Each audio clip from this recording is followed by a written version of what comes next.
Good evening and welcome to tonight's meeting of the Board of Education. This meeting is called to order at 4:34 p.m. in open session. Roll call, please. Ms. Armstrong, Ms. Cintron, Here. Mr. Critchfield, Here. Mrs. Garza, Here. Ms. Stewart. Here. Tonight, we do not have requests addressing closed session agenda items. At this time, the board will recess to closed session. Open session will resume at approximately 5 p.m.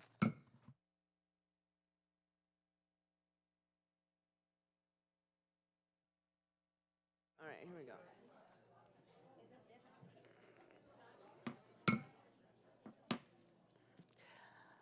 We now reconvene back to open session at 5:04 p.m. to resume our regular order of business. Board Clerk Critchfield will provide an update on closed session topics.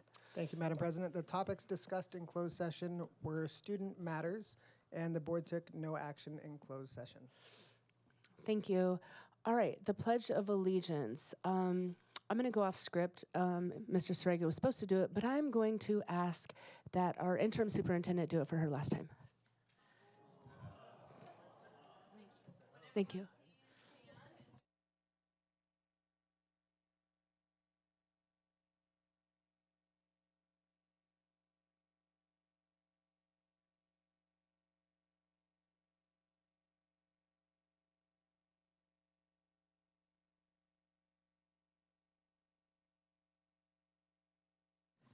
Thank you so much. Do we have any corrections to this evening's agenda? No corrections this evening. Okay, I know we have a lot of recognitions. It's amazing to see all of you here. So at this time, I'm going to turn it over to Mrs. Acevedo. Thank you, and I'm going to ask Mrs. Carter to assist us this evening.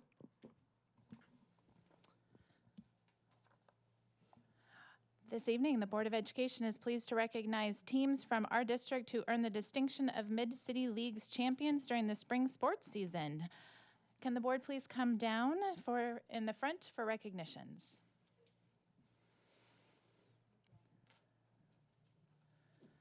Staff and students, as I call your name, please come forward and remain for a picture.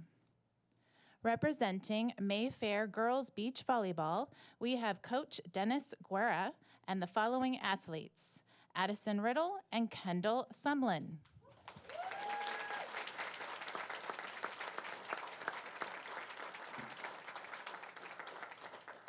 Congratulations, Addison Riddle and Kendall Semlin, the 2025 Gateway League champions and league MVPs in the girls' beach volleyball. After being teamed up mid-season, they worked relentlessly and closed out the year by winning 6 of their last 7 matches, including playoffs, culminating in a thrilling victory at the Gateway League Pairs Championship after a grueling 7-hour marathon. Their incredible run may have shocked the league, but not Coach Guerra or the unstoppable duo themselves. Congratulations on a great season.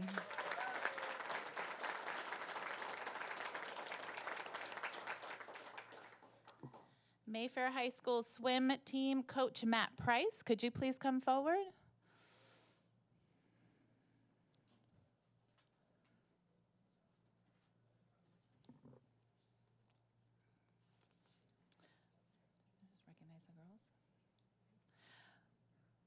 Okay, we're going to make sure that we recognize our team, and if Coach comes, we'll have him come up to the front.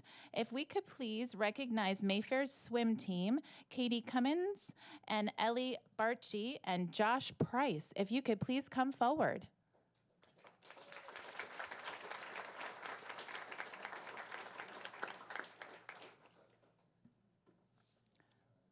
Okay, well, we may have to hold that for another time. I am going to go on to the retirees. All right, so at this time, the Board of Education would also like to recognize those individuals who have provided service to Bellflower Unified School District students inside and outside of the classrooms. Our staff members who retired at the end of the 24-25 school year are, let's please recognize Florian Mosenlicker, provided 9 years of service to BUSD. Mr. Mo, if you could please come forward.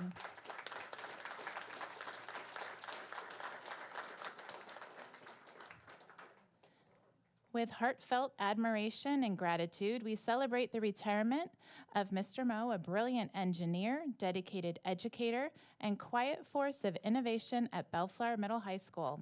Whether teaching math or engineering, mentoring new teachers, or crafting solutions with his 3D printer, Mr. Moe has left a lasting legacy of wisdom, wit, and unwavering support. As he rides off into a well-earned retirement, we send him off with a deep appreciation, warmest wishes, and cheers as big as his impact. Let's give him a round of applause again.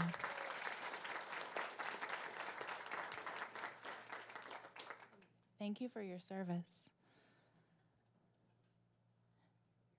Next, we'd like to recognize David Fleistra for providing 20 years of service to BUSD.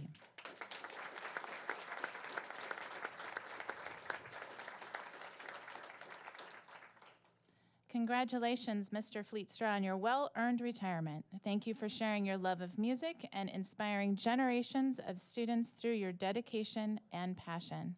We wish you all the best in the next chapter. Enjoy every moment of it. Congratulations, Mr. Fleetstra.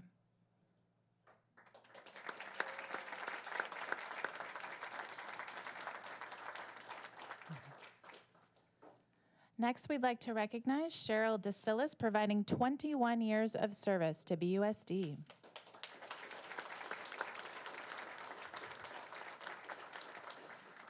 Ms. DeSillis has worn many hats with grace, passion, and purpose. Mother, daughter, sister teacher, mentor, and scholar. As she retires, we celebrate a career defined by high standards, deep care, and a relentless belief in her students' potential. Congratulations, Ms. DeSillis, your impact is lasting, and your next chapter is sure to be just as inspiring. Congratulations.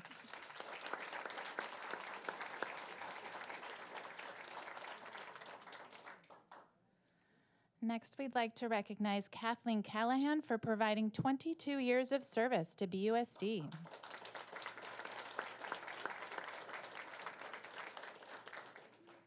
Ms. Callahan is retiring after a remarkable career as an outstanding teacher who made a lasting impact on her students and school community. Her dedication to student success was matched by her incredible ability to build strong partnerships with families. Kathleen's commitment and collaborative spirit will be missed. Congratulations.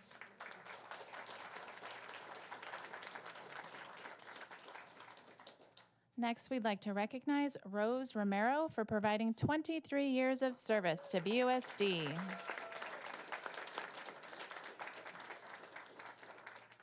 Rose was hired as a clerk in 1998 and will be retiring at the end of June 2025. She enjoyed walking around and delivering mail to everyone, catching up on the happenings of the district. She was happy to share about her son and about her many experiences in the volunteer work she did. Rose is a unique person, and we are all happy for her and her new chapter of retirement. Congratulations, Rose. We hope you enjoy many new adventures during your retirement. We wish you the best, and thank you and congratulations.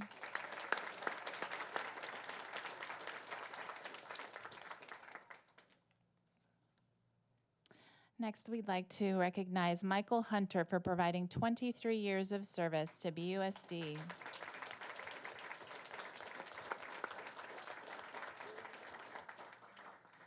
Mr. Hunter has dedicated 23 impactful years to Bellflower High School as an English and ELD teacher, known not only for his thoughtful instruction, but also for his genuine kindness and ability to make others feel seen and valued. Beloved by colleagues and students alike, Mr. Hunter's presence brought laughter, support, music, and mentorship to campus, and his absence will be deeply felt. We wish him the best in his retirement. Congratulations.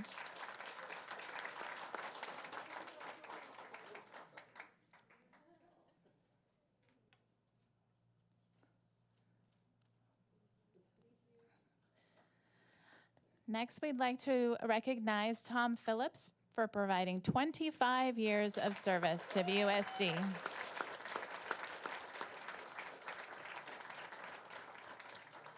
What can we say about Tom Phillips that hasn't already been expressed? Mr. Phillips is not just an exceptional band teacher, he is an outstanding educator in every sense. He connects with students from diverse backgrounds and varying skill levels, ensuring that every individual feels valued and inspired.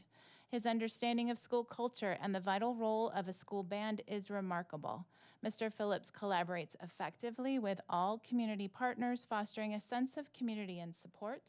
The impact he has made through initiatives like the 605 All-Star Band, which proudly performed at the Rose Parade, is truly exceptional. It's clear that he will be a tough act to follow, and his contributions will be felt for years to come. Congratulations.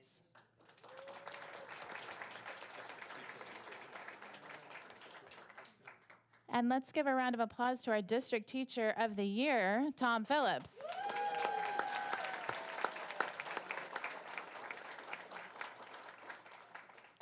Next, we'd like to recognize Mark Johnson, who provided 26 years of service to BUSD.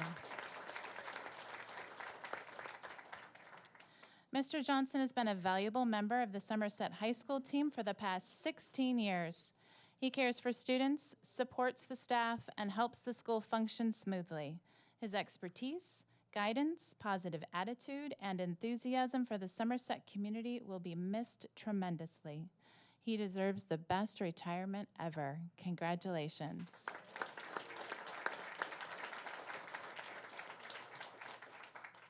Next, we'd like to recognize Catherine Guernsey for providing 26 years of service to BUSD.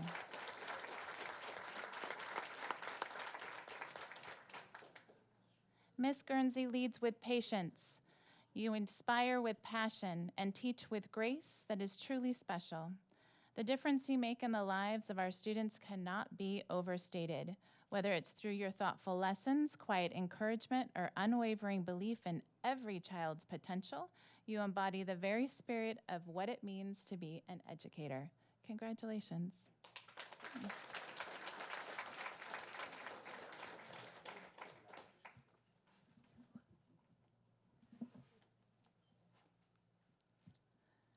Next, we'd like to recognize Morag Rogerson, who's provided 27 years of service at BUSD.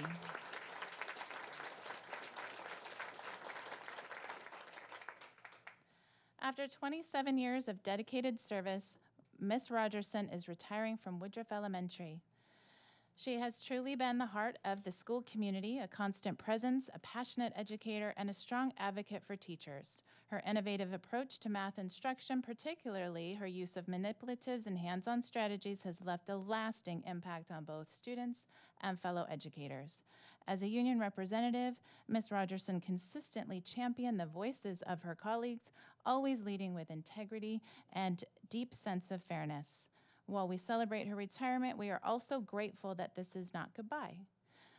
Ms. Rogerson plans to return next year as a volunteer, continuing to share her gifts and support their school in new ways. We thank you for your unwavering commitment and remarkable contributions. Woodruff is better because of you. Congratulations. Next, we'd like to recognize Melinda Guess for providing 27 years of service to BUSD.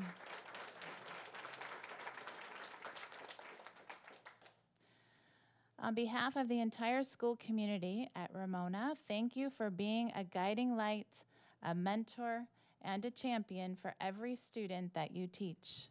They're incredibly fortunate to have had you as part of their team. Congratulations, Ms. Guess.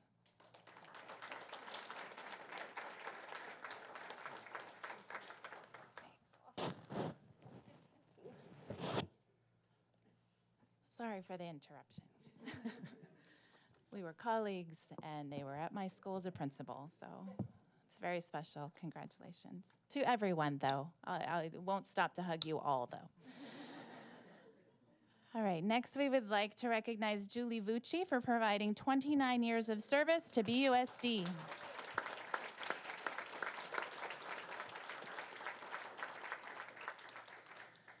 Congratulations to Ms. Fucci on her well-deserved retirement from BUSD after an incredible 29 years of dedicated service. Over nearly 3 decades, Ms. Fucci has been a warm and guiding presence in our district, especially for our youngest learners. Her creative commitment to play-based learning transformed early childhood education, fostering joy, curiosity, foundational skills, and in all the preschool classrooms. Thank you, Julie, for your unwavering passion, your nurturing spirit, and countless positive impacts you've made on children, families, and colleagues. We wish you all the best in their exciting new chapter. May it be filled with rest, adventure, and endless moments of play. Congratulations.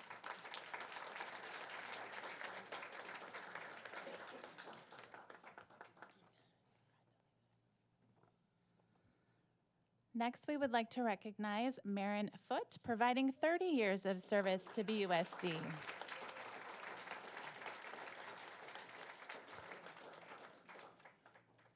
Marin has been a dedicated educator to the Bellflower Unified School District for many years. She's served in several locations and has finished her career at Mayfair, where she taught intervention math and supported math students in middle school. She did a fantastic job in her time at Mayfair, and she will definitely be missed. Congratulations.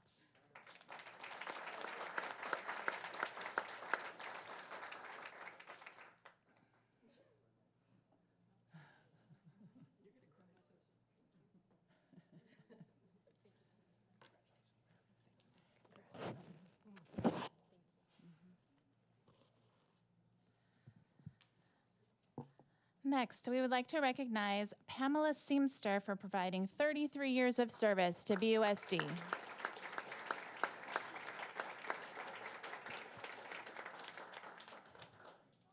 After 30 unforgettable years of teaching home and culinary arts at Bellflower Middle High School, Ms. Seamster, an apron-clad, hairnet-wearing legend, has officially hung up her spatula and stepped into a well-earned retirement. From empowering students with life skills to filling hallways with laughter and the smell of freshly baked cookies, Ms. Seamster leaves behind a legacy of heart and hustle. Bellflower won't be the same without her. Congratulations.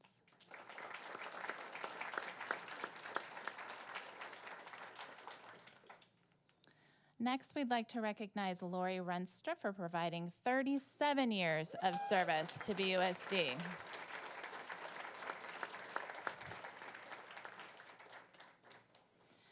What we admire most about Lori is her incredible sense of humor, which she brings to everything she does.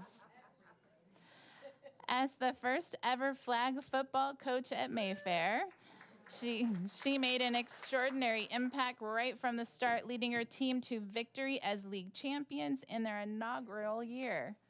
Her leadership has laid a strong foundation for future teams to build on. Additionally, Lori has served as the department chair of physical education, where her guidance has been invaluable. With a diverse background that includes experience as a special education teacher and a commitment to serving students throughout Bellflower, Lori has touched the lives of many across our schools. Her dedication and positivity are truly made a lasting difference in our community. Congratulations.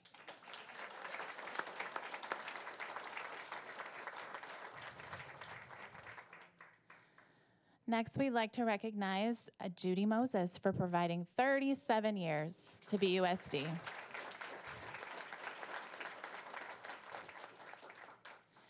Judy Moses has taught in Bellflower since 1988. She taught 2nd, 3rd, and 4th grades at Washington and Lindstrom Elementaries. She leaves a legacy of love for her students, teaching with grace, caring, and heart. She's pieced together a beautiful life, and now it's time for her to enjoy every stitch. She has a heart full of memory and future full of peace. Congratulations, Ms. Moses.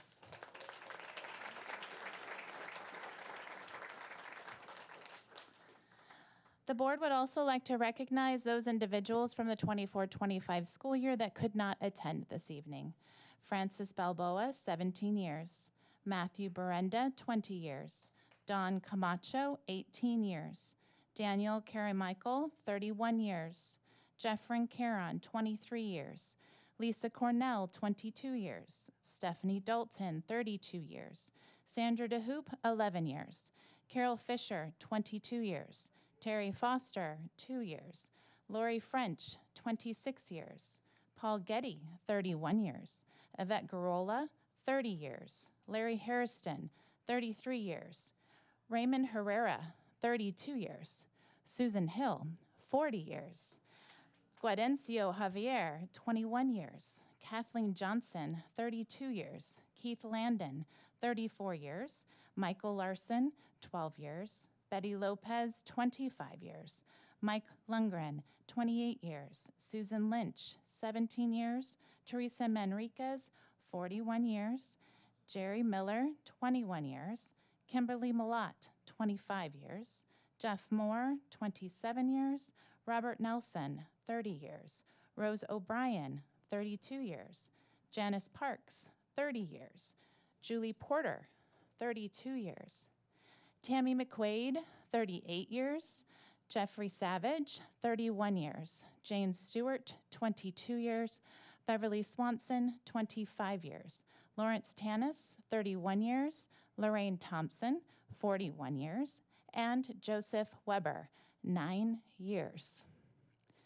However, last but certainly not least, we have someone special to recognize who is retiring after 31 years of dedicated service to BUSD. Our interim superintendent, Ms. Lisa Azevedo.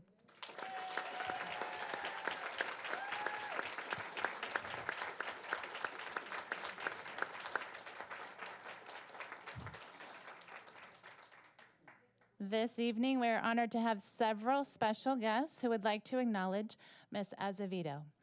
First, representing Congressman Robert Garcia's office,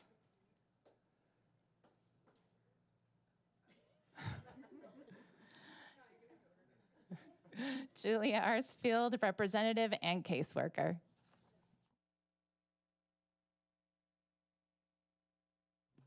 Oh, thank you. Hi, good evening, everybody. Thank you so much for having me. My name is Julia, and I'm Congressman Robert Garcia's field representative for the city of Bellflower. It's an honor and privilege to be here today on his behalf to recognize and celebrate your outstanding leadership to the Bellflower Unified School District. It is, and your well-deserved retirement. Thank you so much for your dedication to the students, the families, the teachers, and the community overall. As has been said multiple times tonight, I know everybody is going to have a lasting impact. So again, congratulations and thank you.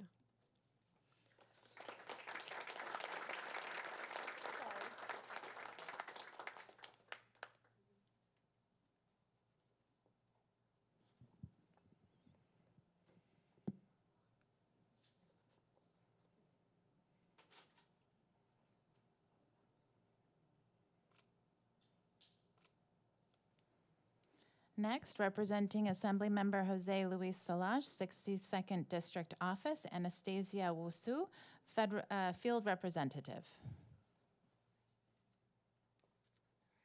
Hello, everyone. My name is Anastasia Wosu. I'm a field representative with Jose Luis Lache's office, the assembly member over Bellflower, and I'm so happy to be here to represent him and bid Ms. Acevedo a congratulations on your long time with the Bellflower Unified School District. I come from a family of educators, so I understand the importance of education and the progress and importance that it brings to students' lives. And so to know that you've worked with them for the time that you've been here and worked with your amazing colleagues, I'm so glad that you're here, and we're all here to celebrate you and the amazing thing that you've done for this district. So we did want to bid, on behalf of Assemblymember Jose Luis Lache, we wanted to bid you on congratulations.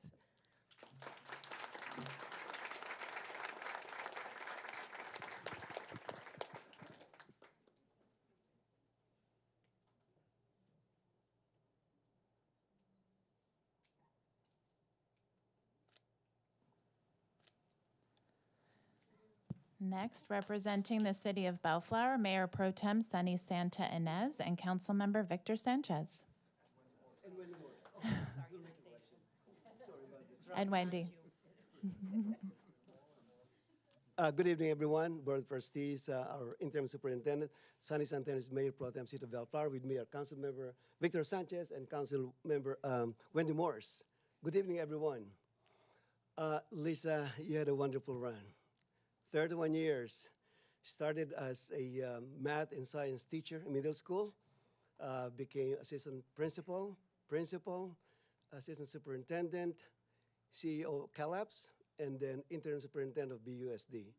That was a wonderful achievement. I believe that the school district is better because of you. And so we thank you on behalf of the wonderful residents of the city of Bellflower. We thank you for your service, and we wish you a very enjoyable retirement. So thank you. Thank you.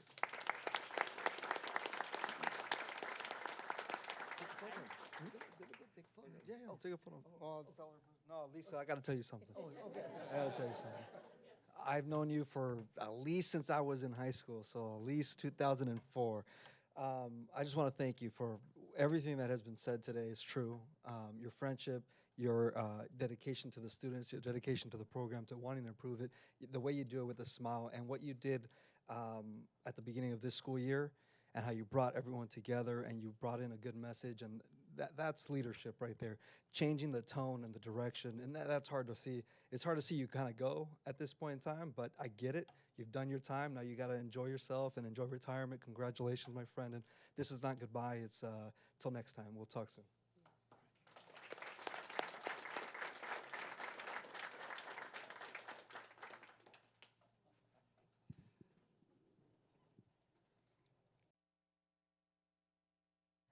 Good evening. We are calling the meeting back to order from recess at 6:27 p.m. We have a public hearing this evening on the 2025-2026 Local Control and Accountability Plan, also known as the LCAP, and 2025-2026 Local Control Funding Formula, the LCFF, proposed budget for 25-26. We have two presentations. Mrs. Acevedo. Yes, we actually have blended both our presentations into one, and I'm going to have Ms. Carter start the presentation, and then Ms. Arcus will then take over.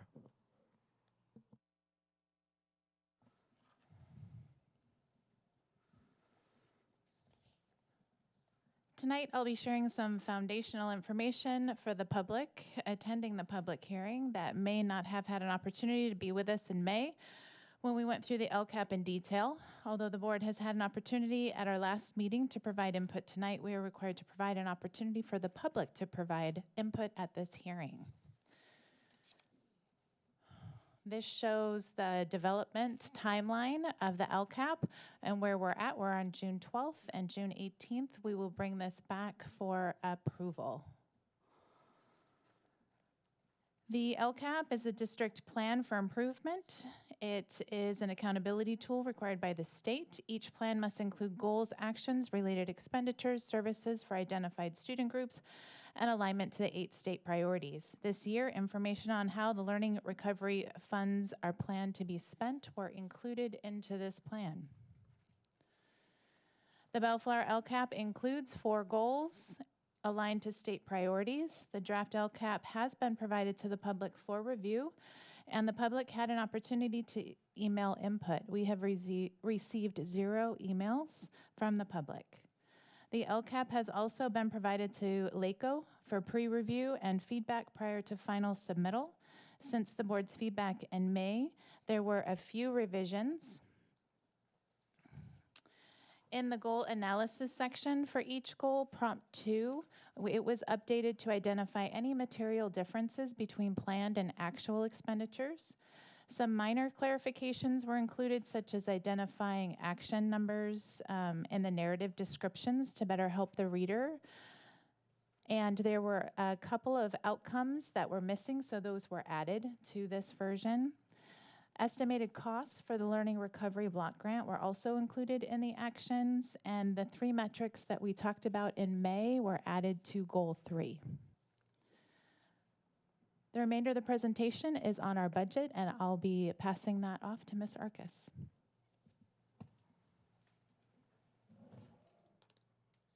Thank you, Ms. Carter. Can everyone hear me okay? I'm trying to set up my station so I have everything. I'm going to go over the 25-26 budget that goes in concert with the LCAP that we've been presenting this day. I want to talk a little bit about the guiding principles my department used when we were talking with other, offices, school sites, and the basically the tact we took in developing the budget. We wanted to develop our budget utilizing trends analysis, current needs assessments, and a budget that maintains solvencies. So in doing that, we prioritized student learning, professional staff development, board goals, all while trying to ensure equity. And we maintain Bellflower Unified School District's vision of equitable access to high quality academic and social and applied learning. My agenda for tonight is to go over the state economic overview and budget development updates. As I've said before, the state is consistently, we get something in January regarding what they anticipate the budget will look like. They come back in May for another revision. And then we are to bring this to you and to get it approved likely, and I think it's been close to 100% of the time before the state completes their budget cycle. So I'll talk a little bit about their development and updates. I'll talk about the 25-26 budget, our multi-year projections, and then the next steps for the board. So I'm going to start with the state economic overview and budget development updates. I didn't choose this picture, but I feel like it's representative. The state might be the red balls, and we might be the student that's hanging on as the state kind of swings the pendulum. I go, why was that chosen? And I said, I've decided why that's chosen. So we kind of hang on for the ride while we listen to what the state is looking into, how they're gonna fund. Remember, the state of California is either by way of our local control funding formula or by way of our categorical programs from the state, they're almost 90% of our budget. So when we talk about impactful decisions made in the state, that's why it takes up a little bit of the presentation, because it really does impact how we go forth with what we do as a system. So what did we hear at our state budget updates? We heard great news for 23 and 24, 25, that the state personal income tax estimates, which if you've heard about California income tax, personal income tax, it's a big chunk of our budget. They outpaced in 23, 24, and 24, 25.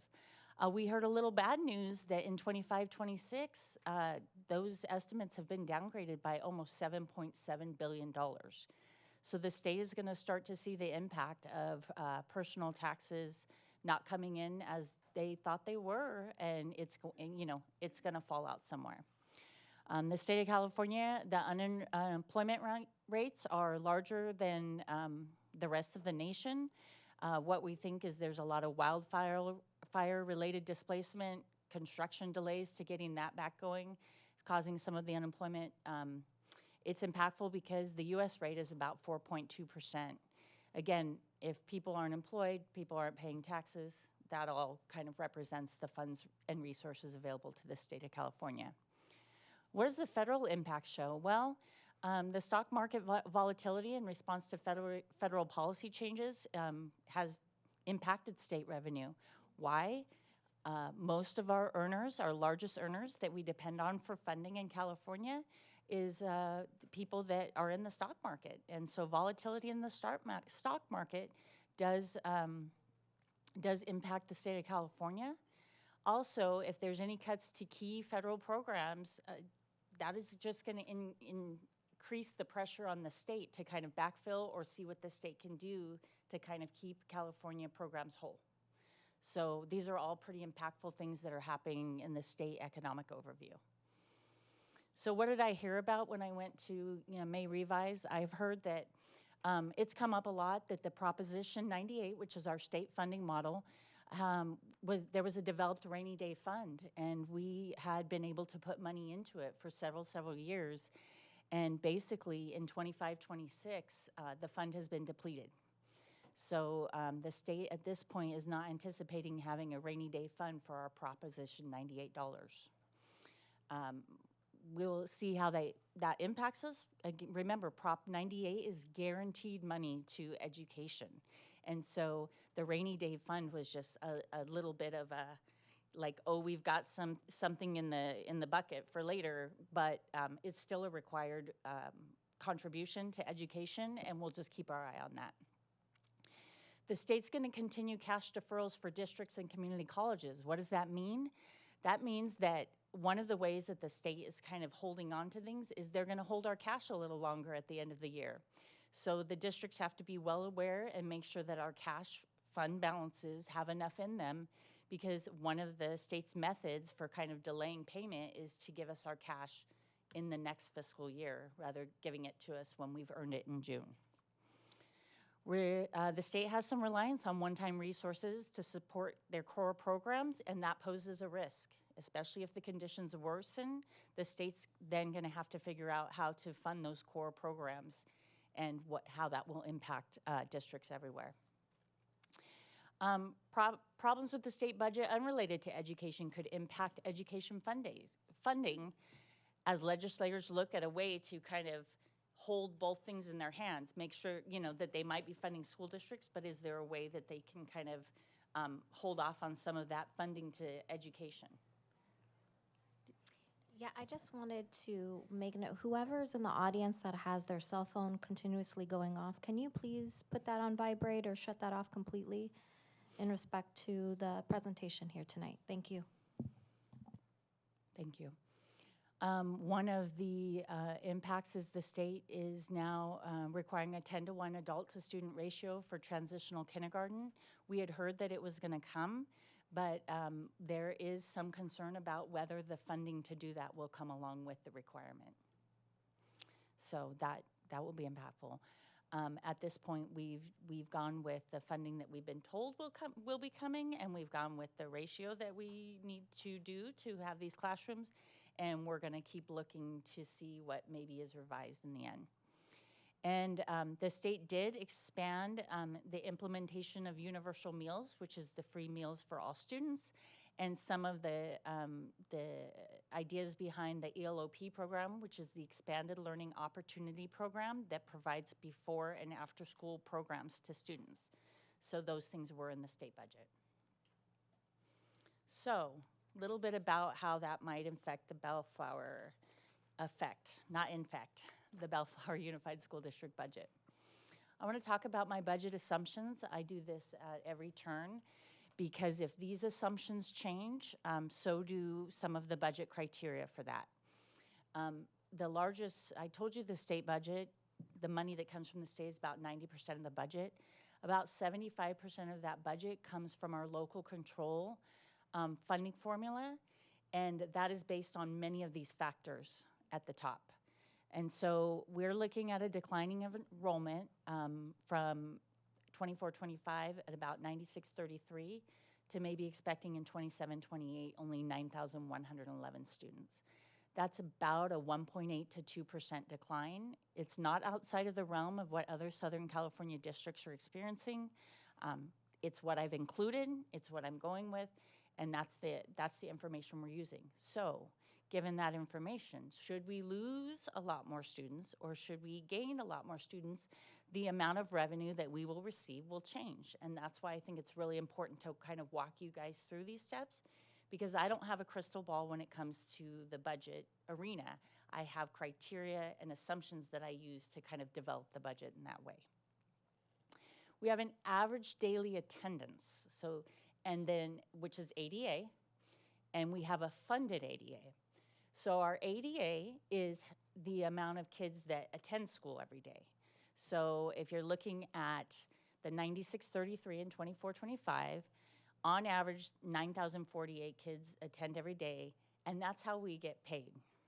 However, during COVID times, the state did vote and put into effect that they were going to let us do a 3-year average for funding on our ADA, which allowed us to look back, right? Because if we're losing enrollment every year, but our ADA was better in those old years. They let us do an average so that our number was a little bit higher. So the funded ADA is what we're looking at. I want to draw your attention to the last column. It's in 27-28, our average daily attendance is about 85.49, but we get paid for 86.22. What that's telling me is it's starting to get closer together because we don't have any of those big years that were happening in the beginning that kind of helped pump up that ADA. We're now kind of getting close to, we're gonna start to get paid for what our kids are attending school. So it's gonna be a big focus of ours to look at attendance in schools and kind of work on that. The final factor in our funding is the cost of living, which is the COLA. I tried to spell them all out here, so if I say them later on in the slides, I've kind of given the full. That's the adjustment that the state gives that is basically a calculation on how much money extra that we're gonna get. Sometimes not extra. Sometimes the COLA is zero. Here's the key thing about the COLA that everyone needs to know. If you're not running around a 3.5% COLA, because of your decline in enrollment, your money's declining anyway. So even if they give you 1% on the dollar, we lost students and we're getting paid for less students. So our money is declining anyway. So this year with a 1.07% COLA, we lost about $9 million in revenue over the year before. So it was a big impact. And because it's kind of flat going out, we have not gained back that revenue over the years, which means we have to start looking at expenditures. We're not gonna get a change in revenue from the state, so we're gonna have to start concentrating on expenditures. The state teacher retirement and the public employees retirement system, which are STRS and PERS, they're not part of the calculation, but they're a big assumption because that's how much we pay for our teachers' retirement system and our classified retirement system. And so it's an important factor when it comes to expenditures on where some of our money's going, and I'll talk about that in a little bit. So here's what I want to show you. The unrestricted general fund, which is our biggest operating budget, it's split into two areas, unrestricted general fund and restricted. I've talked about it before, the unrestricted doesn't have as many ties to what you can do with it, how you can spend it. The restricted is a lot of different programs that are put in there that have a lot of requirements on them. So when I say restricted, a lot of you have heard Title I, special education, Perkins grant. A lot of times if you hear grant behind it, it's one of those things that's on the restricted side. So I'm gonna stick with the unrestricted general fund because that's where we have the most latitude to work on things. This is our revenue, and what I did this year is I compared where I think we're gonna land in 24-25, our estimated actuals, with our 25-26 budget, and I talked about the change. So there's some reasonable news here, meaning we're not getting a lot more revenue, but we're not losing a lot of revenue, but that's gonna come into context in the next slide. So what were the reasons why that we had some changes? I did local control funding. It's the COLA and the ADA. It's just those combination of things have resulted in a little more funding for next year. And then I pointed out the contributions and other services. Those are the contributions that we make to programs that don't fund themselves. So for example, or are underfunded. Our special ed is extremely underfunded by state and federal governments, and therefore we have to, that would be a restricted program, so we have to take money from our unrestricted dollars and send them over to our restricted dollars. The other area is our routine restricted maintenance program. By law, we are required to send 3% of our budget to maintain our schools. So those two things resulted in some increased contributions this year. Now, I want you to look at that, 113 and 112 million. So here's our expenditures.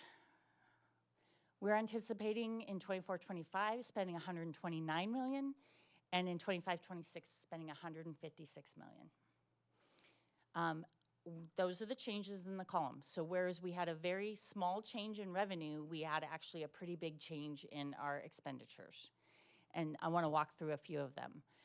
The salaries and benefits, the additional days. So right now on both sides of the house, we have the 1.5%. I've got it in both years because I know what's happening in both years. Next year, we added additional days for professional development, and that's impactful. And like every other district, we're experiencing increased benefit costs related to PERS and STIRS, any of those increases, health and welfare, those are all costs that everyone's experiencing going up. Books and supplies is nominal. It's a pretty common increase of a small amount. We can gauge that, we can monitor that and look at those expenditures. Services and other operating expenditures, I put increased contract, I should have said increased services costs. What it really is we have like our utilities. We do have some increased contract costs, you know, just like things are more costly for us, the contractors we work with, they're gonna have a little more costly expense related to certain things. We also have our supplementary retirement program in here. So remember, we're gonna save money in salaries and benefits because we should be able to hire teachers that maybe aren't as expensive as those teachers that have retired using our supplemental retirement program. But we had to fund an account for them for their supplemental retirement. So there's a little cost benefit analysis in that program. Finally, we have some capital outlay parts that it's mostly due to the Mayfair Fields. And we have some other other transfers out, and that is as we started spending less of our restricted money, we're getting a little less in our other outgo transfers. Ms. Stewart, I remember last time you asked about indirect costs and how it comes from the restricted side into the unrestricted. So as our restricted dollars are kind of going down, we won't have indirect costs related to that, and therefore the credit on our side will be a little smaller. Okay. Now I'm going to focus on the restricted general fund revenues. And what you'll see is a change down. Let me get to the right slide so you can see it, of our restricted general fund revenues. So the federal reduction is kind of back down. We are using up our final ESSER funds this year in 24-25. We had till September 30th to encumber them, and then we had through June 30th to spend them. So all those funds are going to be gone. Funny story, I went back and I looked, you know, we have a $7.7 million budget for this year for federal, and I went back to like the 19-20 year right before COVID, and it was right in the same range. So probably now that we've gotten all the ESSER and the extra dollars we've kind of come back full circle to what we used to have. There should have been some increases over time, but some of those federal dollars are dependent on the number of students as well, and so some of those decreases, but we're kind of back where we started as far as federal funds go. Other state, we have a small adjustment there, but I anticipate after we look at our carryover balances and come forth with those will kind of come back. The local was a big change. You know, we only had an estimated actual of 0.6 million, but we're budgeting to spend 3.6 million. If you recall, in I think it was October timeframe, the board approved the CalShape plumbing grant. So we're going to get started on those plumbing, and that's really good for our schools. We're working out all the details now, and so that it's an increased revenue, and you'll see it's also an increased expense. It's on both sides of the house. And then the contribution and other services are exactly what you see. It's on the restricted side as well as the unrestricted side. So we have about $8.5 million less in revenues this year, but we have about $10.5 million less in expenditures, because as those programs, one-time funds went away, the expenditures went away. I thought Bellflower did a really good job in looking at things that they could do with those one-time funds that would impact the school systems, but were also not ongoing. A lot of our colleagues in other districts hired a lot of bodies or a lot of people, and that does make it really hard to kind of change that down. So we did a lot of things related to if you get a chance out to see our playgrounds, if you get a chance out to see our technology, there's a lot of hourly work in there. But the good news is, as those funds went away, we were able to kind of transition back and bring down those expenditures as well. So those are good things. So where did we spend our funding? I looked at the superintendent and the board goals from one of the other meetings, and I was happy to find some connectedness in how we did this. I saw a culture of connectedness, and I saw that we use money for modern, flexible spaces, such as our Avid classrooms and our library refresh. And we're going to continue some of those programs into the new year. We maintained and invest in our wellness centers. The expectation of college, career, and life preparedness, the staffing standards that we set forth this year for this year's budget put an emphasis on the A through G coursework. We didn't just staff schools to staff schools. We staff schools to, you know, the number of periods at the period classes, what they needed, and we looked at it from kind of a different light. We had the advanced placement test that we're actually looking into some improvements to that program to maybe get more access to our students for advanced placement tests. Strong family and community partnerships, wow, factor, over 500 plus graduates. That was our parent involvement program. So if you're talking about family and community partnerships, that's a great, great thing we did for our community. And personalized support for students, we did maintain the no combo classes, both last year and we plan on doing it for 25-26. So let's talk about our multi-year projections. This is a snapshot of the, from 23-24 to 27-28. And this is the point I wanted to make about the small COLAs. If you look in 23-24, we were funded about $123.3 million.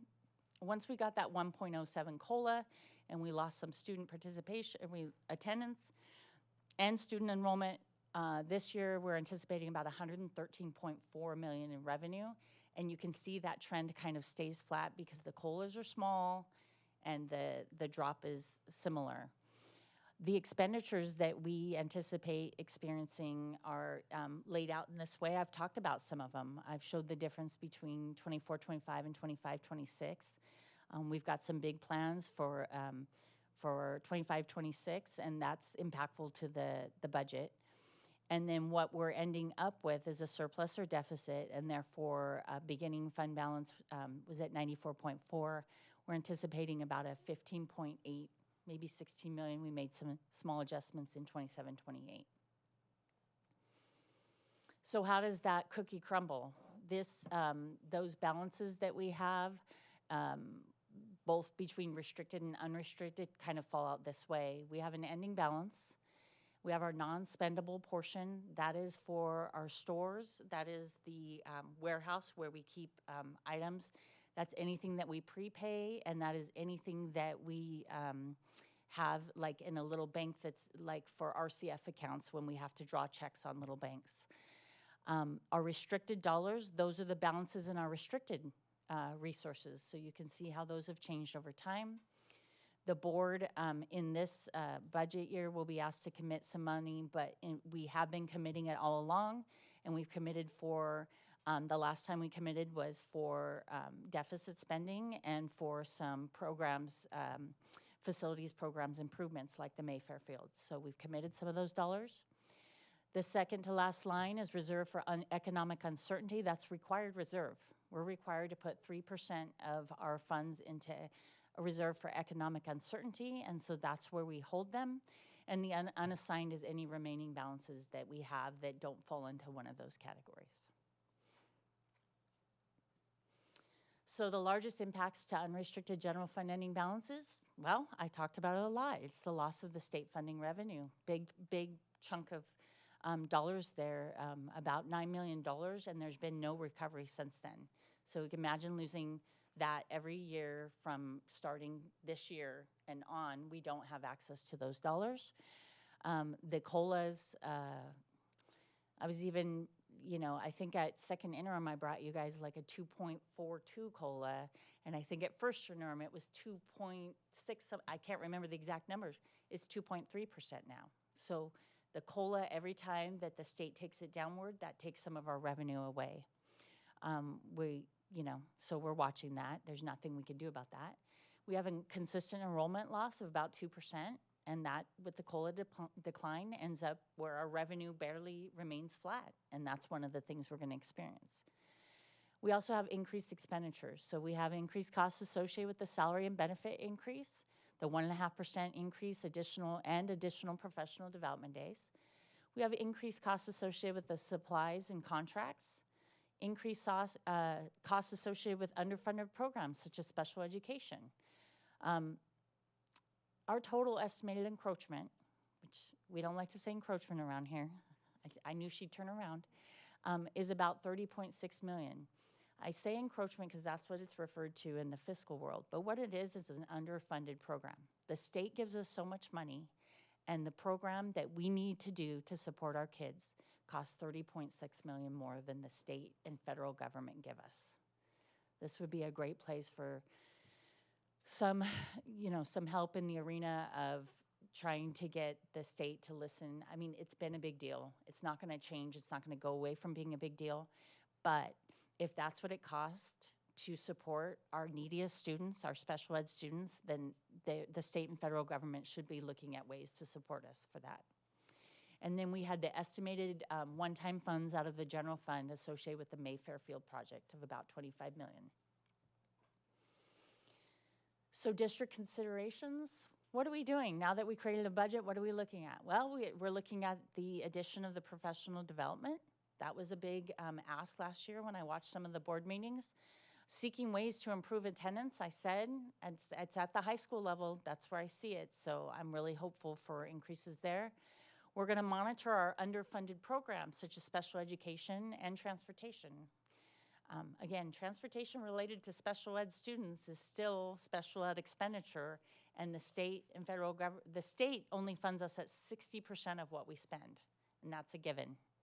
There's no markup. We tell them what we spend, and they give us 60%. So they're basically saying, whatever you spend, here's 60% of that, you're gonna have to pay for the rest. We're gonna monitor our increasing expenditures such as retirement contributions, health and welfare, increased cost to contracted expenditures, utilities. We're all seeing it in our own home bills go up, and it's just us times 15 schools and several offices and sites. We're experiencing the same thing. So what are the next steps? Well, on the June 18th meeting, we're gonna adopt the 25-26 budget and the LCAP. After that, we're gonna approve the 24-25 unaudited actuals at the September board meeting. We're gonna approve the 24-25 audit report at the December board meeting. And at that same time, we will likely bring the 25-26 first interim update at the December board meeting. Why is the first interim update important? Well, I gave you what my criteria was that I used for developing budget. Come October, we actually get the actual enrollment that we'll be using. It's called CBEDS, forgot what it stands for, but that's where we report how many students are enrolled at our school. That kind of gives us some. It'll have the latest revenue and expenditure trends. So if the state changes anything in the last minute, those are kind of things that we will show up in our first interim reporting and be able to bring you back better information at that time. And I didn't go on, but second interim, and then we're right back where we are today. So full cycle. That's it? Yes. Yes. Thank you so much. At this time, I declare the public hearing open.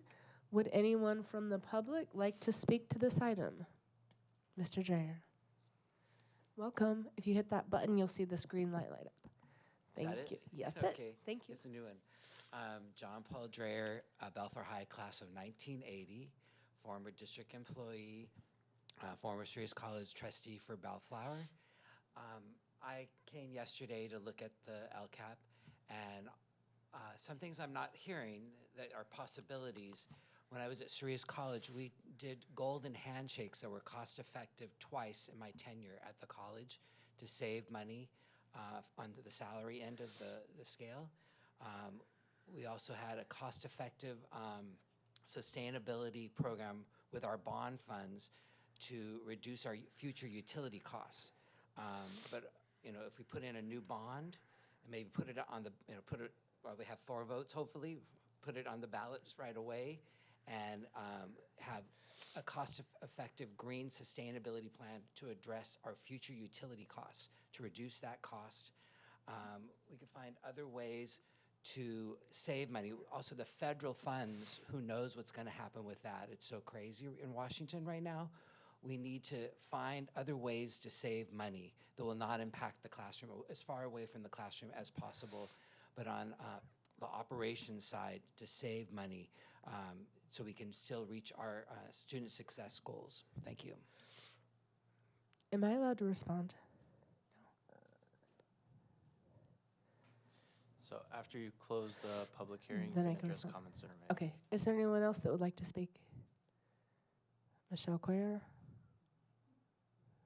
Nobody? All right. At this time, I will go ahead and close this public hearing. Is there any discussion from the board? The one thing I did want to say is we just passed a golden handshake. I think, please staff correct me, we just did it this year and we had 37 people retire. So that was what I was going to let you know on that. And I think you have great ideas. That's awesome. Colleagues, anybody? Clerk Critchfield. Thank you, Madam President. Thank you very much, Renee, for the presentation, and thank you to staff for answering all those questions I sent in today. I really appreciate it. I know it was a long list, and I really appreciate it. There was just a couple that I wanted to touch on, and I'll say a couple, and then I'll pass over to a colleague. And but just to be clear with the COLA and it looks like it's relatively flat as far as revenues. So would it be basically, if enrollment's predicted to go down 2% every year, the COLA just needs to be higher than 2%, and then we're at flat, if not a little bit more, maybe. That's, I mean, it's not, to every school district, it's not equal for every 1% COLA, the funding, because you imagine some of the bigger school districts losing, much more kids. So there's not an exact formula as to how much that you could say, oh, if the COLA is at 3 and we don't only lose 2% of kids, we're going to gain funding. It's just the nature of the beast. It's usually about a 3% COLA that allows us to kind of like stay flat or have a little bit of increase. Okay. And then in the budget, there was one part, and you had responded in the question, but there's a part where it talks about enrollment, but it talks about it with CalPADS, and like those numbers are higher. Could you explain what is that? Because it seems like they had us like dropping much more enrollment, and their numbers were just higher. But it was on page 86 of the budget, I believe. 86 of the budget. It just had different numbers, so it was confusing for me. So I was hoping you could help me out. When I closed my thing, I lost my budget. It was here though. The CalPADS numbers are the numbers that let me get on here. The CalPADS numbers are the numbers that we ultimately report to the state of California, and those are the October numbers that say this is the enrollment that we're gonna say that you have. I think what you were looking on page 86, and I'm gonna try and hop back into that, she's getting it up for me, is that the budget was developed with different numbers in the past. The 86 in this one. It just closed out on me. Yeah, the budget was developed with different numbers in the past that might have had lower enrollment numbers anticipated. Looking at that from my perspective, what I was guessing was that maybe the numbers in this corner, 85, 86.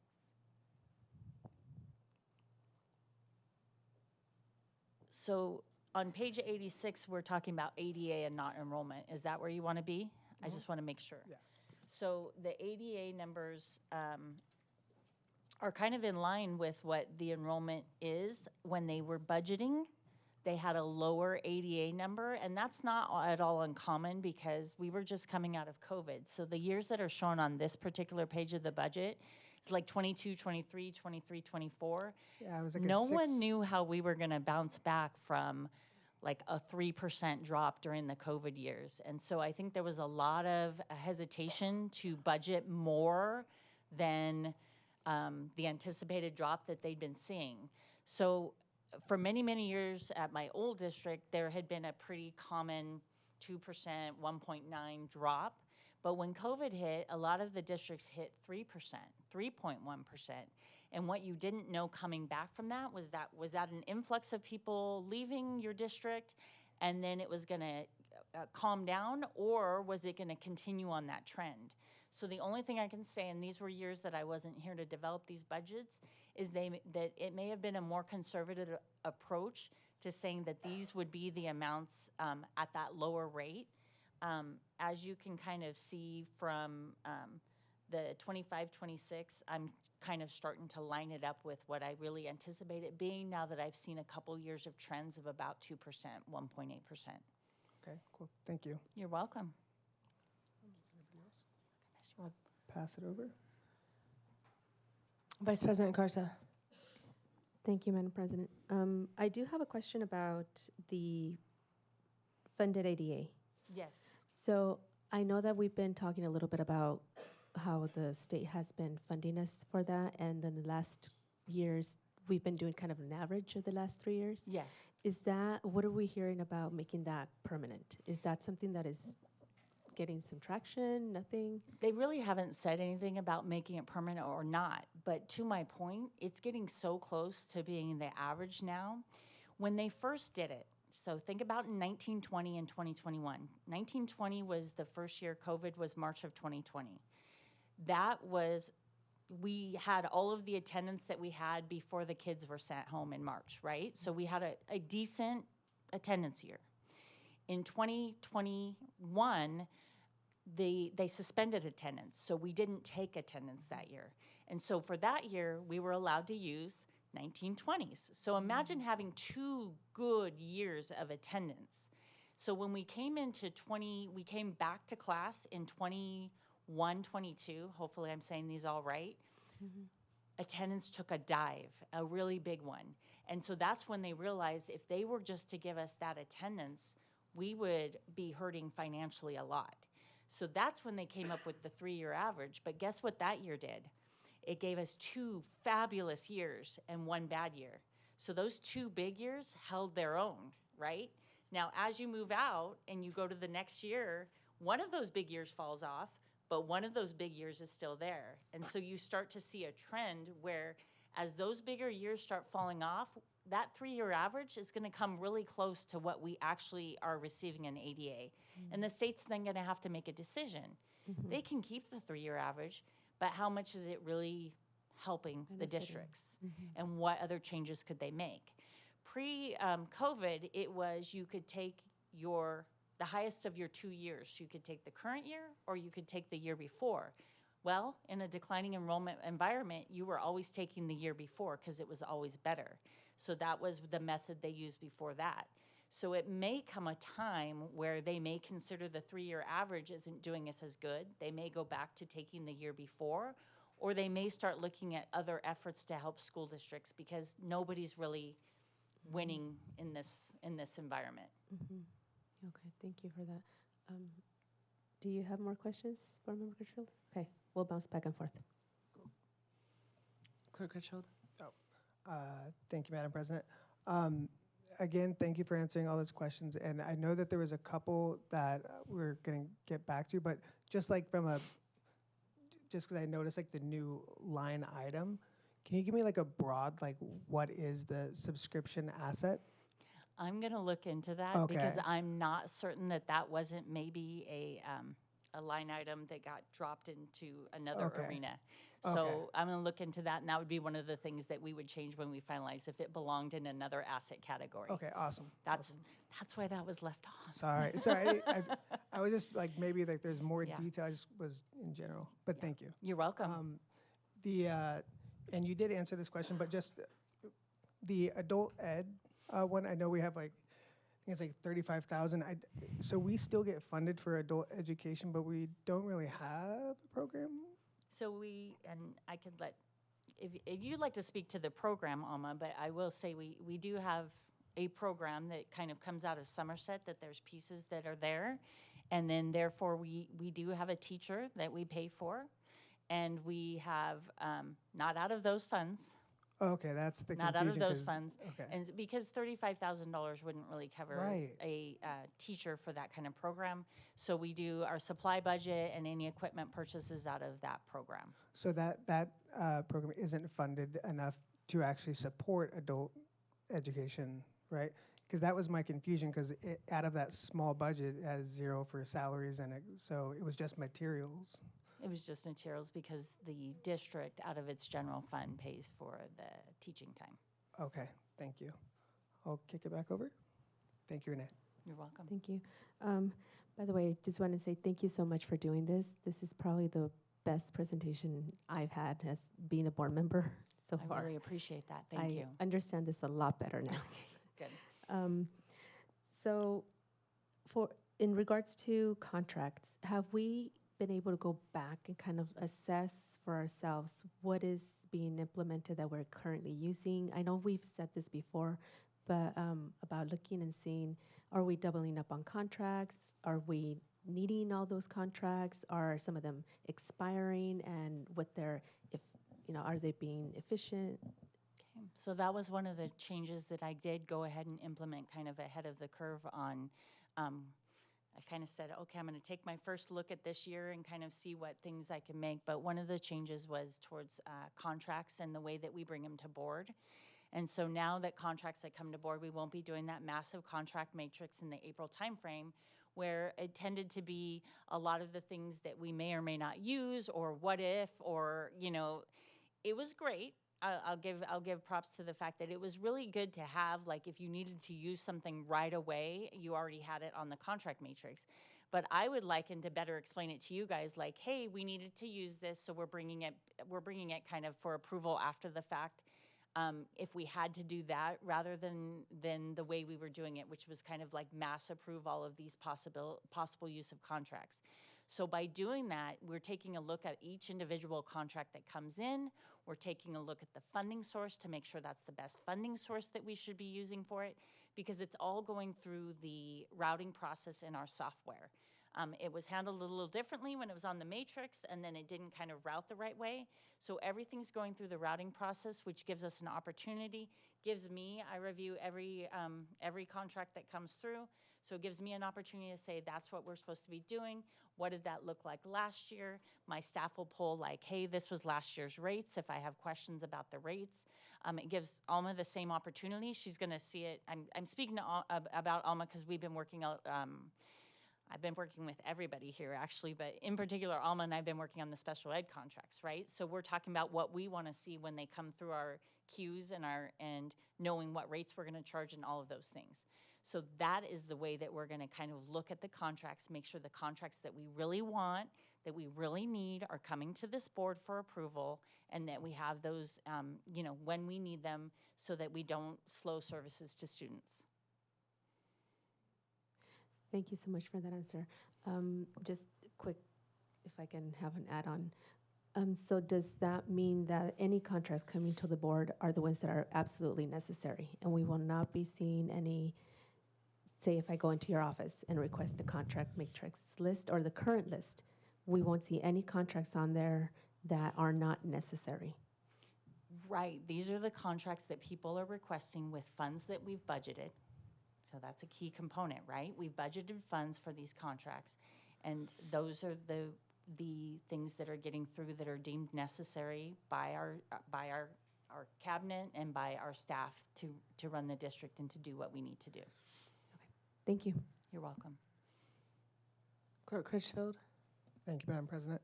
So to be clear, so so any contract that comes before the board is all approved retroactively?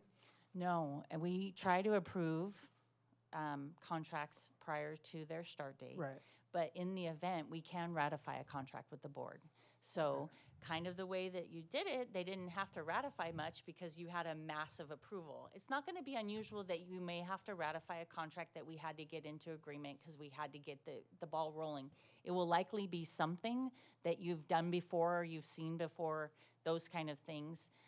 It happens a lot with, sorry, she looked at me, so she gave me permission. It happens a lot with the special ed contracts, right?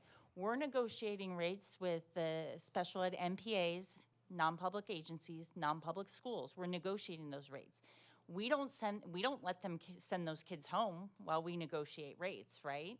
So there's gonna be, a time when we're gonna have to say that contract starts as of 7/1 or 8/1 to service those students, but we negotiated rates all the way into mid-August, and so therefore we're gonna bring it to you in September.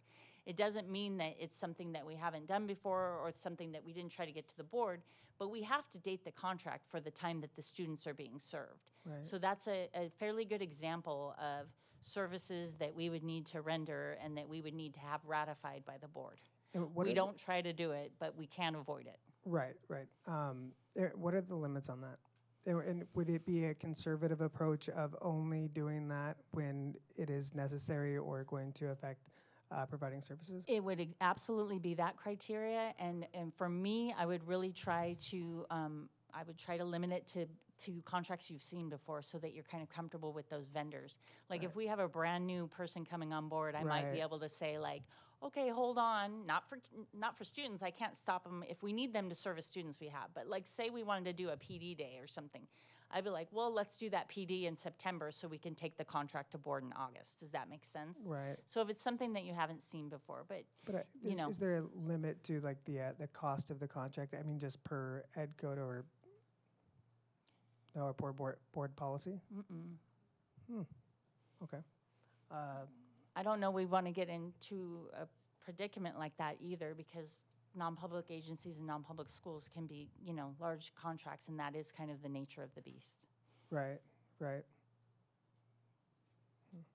All right. Just to provide clarification on that, if the contract is a large contract that the board ultimately declines a service for, you would only pay for what you used up to that point. So it's not like the district would be committed to paying $1 million up front and then not having a choice to come out of it. So That's a good point. even if you pay, you know, for a couple weeks at the beginning of the year, you're only liable for that portion of the service that was actually provided and nothing further beyond that. Okay. Good point. Yeah, because I know there's been instances in the past, like the length of the contract, like so on the, say like the multi-year contract, like I know when I searched EDCO, there was certain limits on the length of a contract that can be engaged in before ratified by the board, and there's some things like that. So I just want to, you know, for my own, I'll just brush up on that. But I do understand when we had the big contract book, it was pretty hectic, and we were always like really rushed to go through this huge stack. So I like this. Just got to get more familiar with it. But there was talks on having access to those contracts. So is that part of the new system you're putting in place? Mm-hmm. The last board, I think Ms. Acevedo sent it prior to the board meeting, and I have a new file for the June 18th board meeting. Got it. So But they'll all be in the same spot, though, right? they're going to be linked in a Google Drive in Okay. the same spot. Great. So there was one spot on the budget where we checked the yes for operating as independent. Independent financial system was marked yes. I know we've been in this long process of working with LACO. Can you just give me just the cliff note on kind of like why it's still marked yes and what the difference is there, if that causes some confusion? Yeah, it asks if we are independent from the county system. So the county system is called BEST, and they that is their software that they use. We are there. It's a different thing that we were under. We were fiscally independent before, which meant we weren't on their software, we were on our software, but we didn't report anything to them in their software. So they didn't have, the only thing that they had to look at from our point of view was audit reports or interim reports that we sent them, but there was nothing in their software. What we're moving over to is we are going to report in their software, but we're going to do what's called an interface district. So we're going to maintain our financial system, which is what a lot of people are used to using in our district. It's called Business Plus for those that use it and are watching today. And we're going to maintain our financial system, and we're going to be able to do what we need to do in our system, but we're going to interface our files over to the BEST system so that basically we are giving them the same look at the financials that we have. And you interface, for example, and they'll cut our accounts payable checks. So anything where we're paying a vendor, we will actually interface the files over. They will post the expense, and they'll cut our checks. Our payroll files will be interfaced over. So ultimately, the best system will mimic what we have in our system, but allow us some continuity to be able to keep the services and all the people aware of the systems that we use now. Got it. So it's more about the system that we're using as opposed to the oversight. That's correct. Awesome. The oversight will still take place. Got it. Thank you. Mrs. Acevedo, do you think it would be possible, like how we have the little link on our Friday memos to the committees, that maybe we just permanently add that link to our contract so that if board member wanted to go, they could just easily every Friday they can go to those contract links? Yeah, I think we can do that. I'll talk to Renee about that. Okay, thank you so much. Vice President Garza. Okay. I'm going to ask a question that I really don't want to ask, but I think I need to ask it. Worst case scenario. If this continues to be a trend where we don't have enough of the funding and we no longer have the same type of funding from the state, what would you recommend at this point that we start looking into as a board? Not making any changes, just to kind of start getting information on it, getting educated. Yeah, we're actually would like the board to, we're gonna start looking at our expenditure pattern, right? We can't change what the state's giving us. We can't make that change. So we're gonna look at our revenues as they come in, and we're gonna look for ways that we can maybe change some of our expenditure patterns, look at things that we might be able to do that aren't impactful to classrooms. That's my number one goal, is I always like to keep anything that we do away from the classrooms as much as possible, and look for areas that we could maybe change things that we're spending the funds on. Look, I'll continue. I think it was one of my first things when I talked about the first interim. I'll continue to look for ways that I can utilize some of the restricted funds for things that we may or may not be doing now, and that will just save the general fund to prolong the general fund. But it's come down to looking at our expenditures and seeing what things we might be able to change. There's things like utilities, we can't control those. There's things like retirement costs, we can't control those. Health and welfare, those are constantly increasing. So those are things that, you know, we can look through. Bargaining in other areas if we want to consider changes to those kind of the health and welfare and stuff like that. But we're really going to have to concentrate on our base operations, what money we're getting, and what money we're spending on that. Thank you. Clerk Critchfield. Thank you, Madam President. So kind of to piggyback on that, first of all, I mean it when I say it. Thank you for the things that you've done, because I've seen a lot of changes, and I appreciate the added layer of transparency and really making sure that we're understanding what we're seeing. I really do appreciate it. This is one of my favorite meetings, because this is where we do our estimated compared to our in a few months, where we see how far we're off. And just, I mean, so in 22-23, we were 9 million off. 23-24, we were 30 million off, and then 30 million off in 24-25. So like, I know if we play out that multi-year projection, it looks really bad. And I believe that's because of, you know, you don't want to make assumptions on, you know, count on money that doesn't show up, or you know, conservative accounting principles to make sure that we're solvent and we're being responsible. Like, I'm totally, but it's still kind of like, you know, doom and gloom when you look at that 5-year, and it prompts the question that Ms. Garza brought up, is like, okay, like, what do we need to, you know, we need to act now, because it looks very daunting. But because just, you know, if the pattern continues, we actually wouldn't, like, that 5-year projection would look way different. So the question is, how far off do you think we'll be this year? I'm not bringing up anything different than my estimated actuals. That is the information that I have at this time, and that's the projections that I've utilized to do this. So I don't, this budget meeting is going to be a little different, because I'm not going to have, this is what I think it will be, and then this is what I think it will really be. The estimated actuals are the numbers that my staff has worked with countless hours with the team. So in September, when we come back to the unaudited actuals, we can have that conversation then when we close the books and kind of look at where we landed. But I don't have 2 sets of numbers tonight. So, for the approval, is that what you're saying? Yeah. So I know this year, because of the capital outlay, so I think we will be a lot closer. And like I said, just really, I spent like all night like going through. I think that just with the changes you've made, I think we are going to be a lot closer. But it will be interesting seeing how it plays out, because that's really going to set up like the question Vice President Garza said, because it does look scary when it's framed that way. For sure. I do have one more, and it's the cafeteria fund. And again, you explained it to me.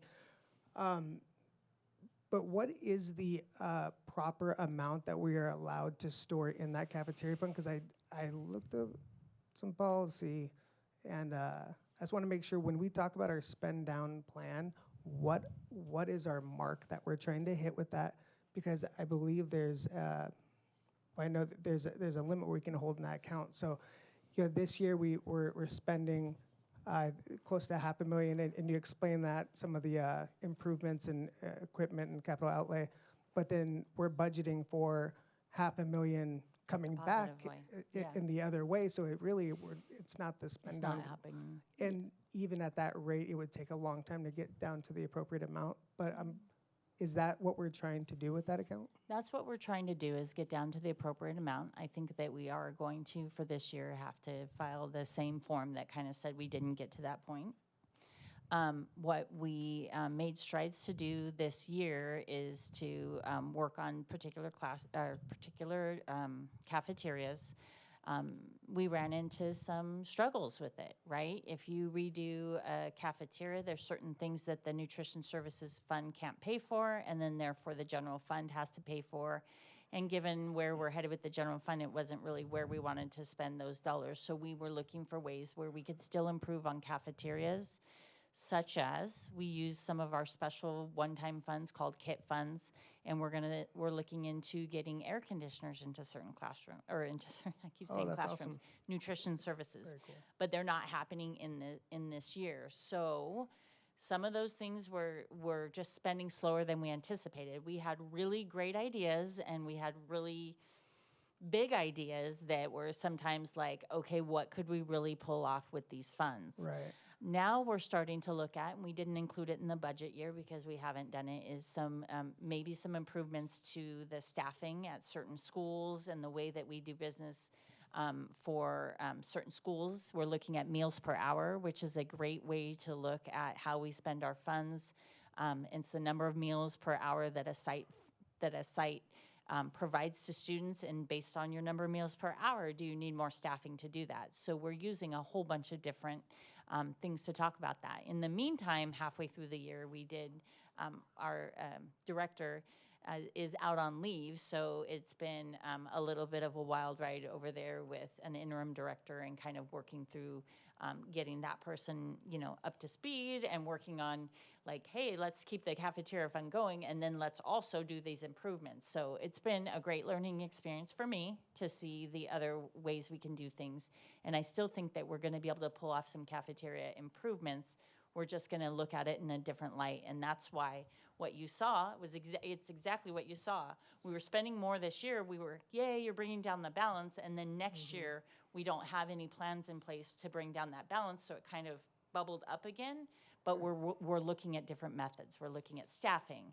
We're looking at other one-time things we can do. We're looking at warehouse work that we can improve upon. So it's just a big picture thing that took a little longer than I thought, but I do have a goal in mind to keep chipping away at that and bring it to the required allowable reserve that the cafeteria fund can have. Because really, when I do this work, I tend to look at a lot of different school districts, right? I look at their interim reports, I look at their budgets, right? Kind of just seeing what's going on.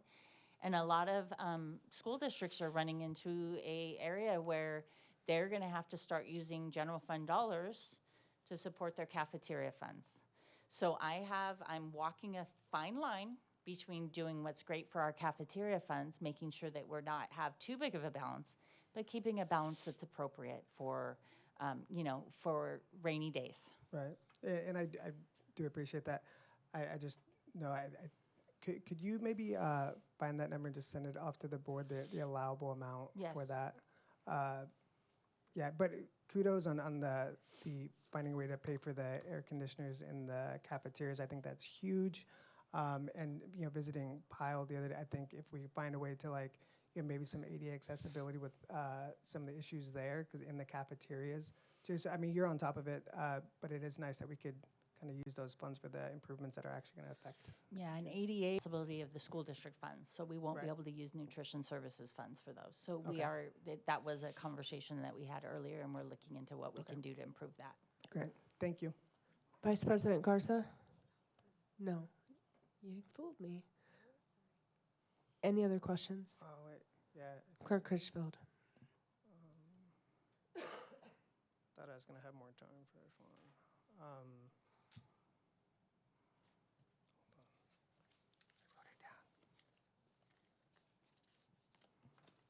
I do want to thank you guys for all the amazing questions. You're lifting me up in my sickness tonight.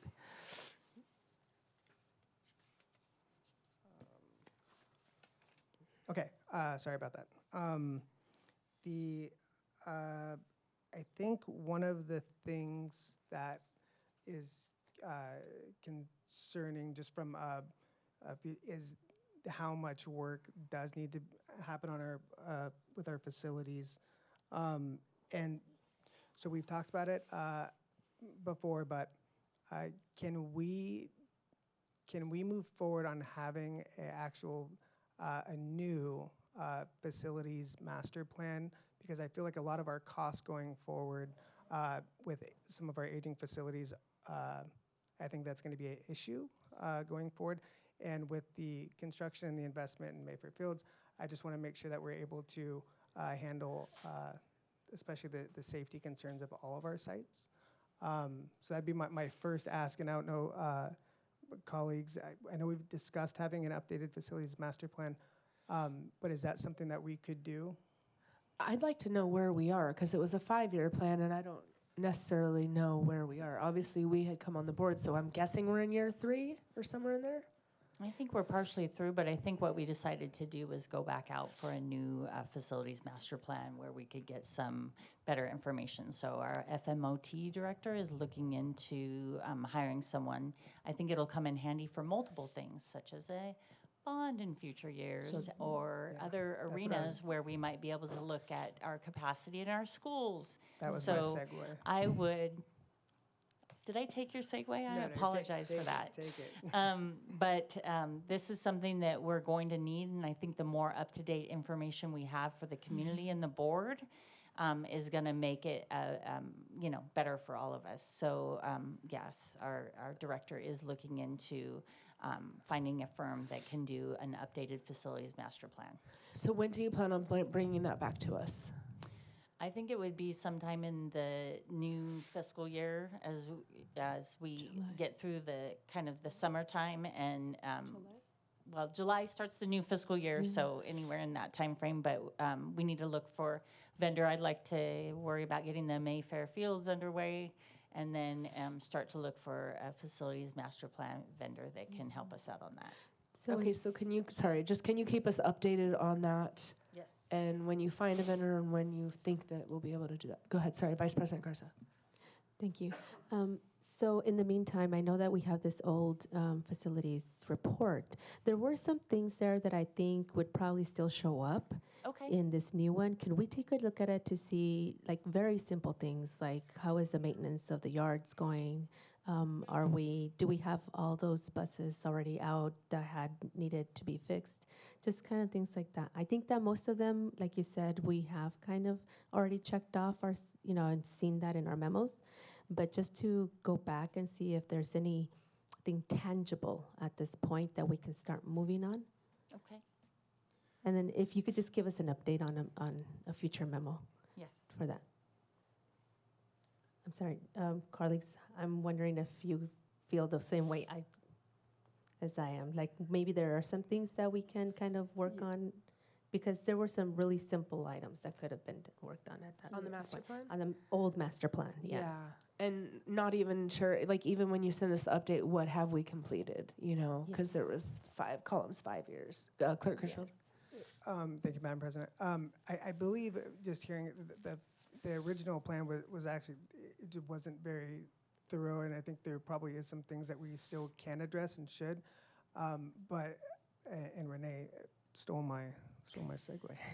But I mean, where I was getting with that is facilities master plan, because looking at our projections and what we want to do with our facilities is going out for a bond.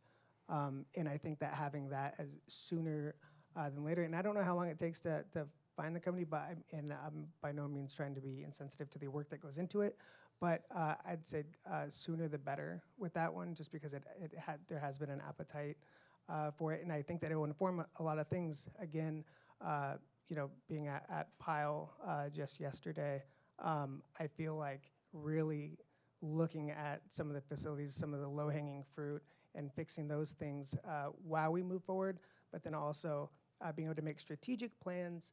And this is something that our facilities and declining enrollment committee, you know, I know Ryan's working on that, Dr. Smith, but looking at our facilities and what we need to do over the next couple of years and start weighing out some options. I think having a master plan that's going to tell us the status of our facilities, because even now, if there is a facility that maybe would be something that would be discussed for closure, if we're investing a bunch of money in fixes right now, we're throwing that money away in just, you know, potentially a couple years.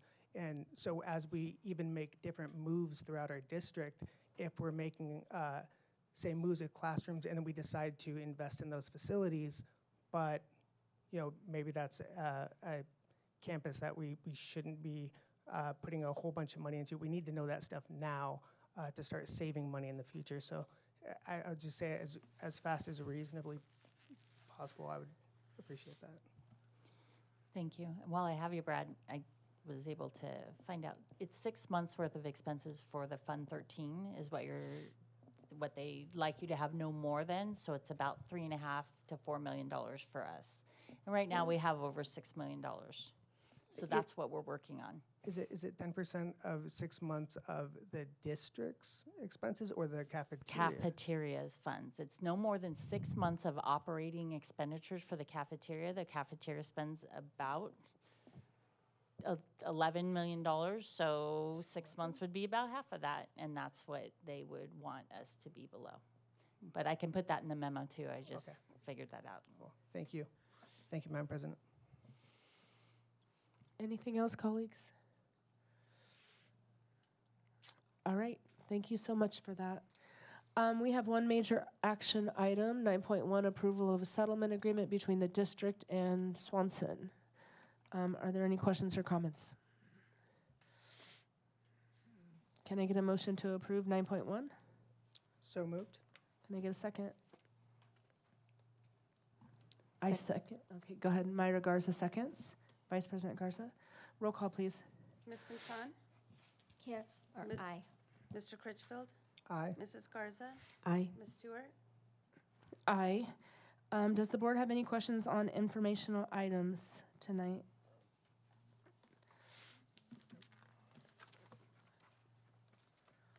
All right. If there is no objection, the board will be going back into closed session, and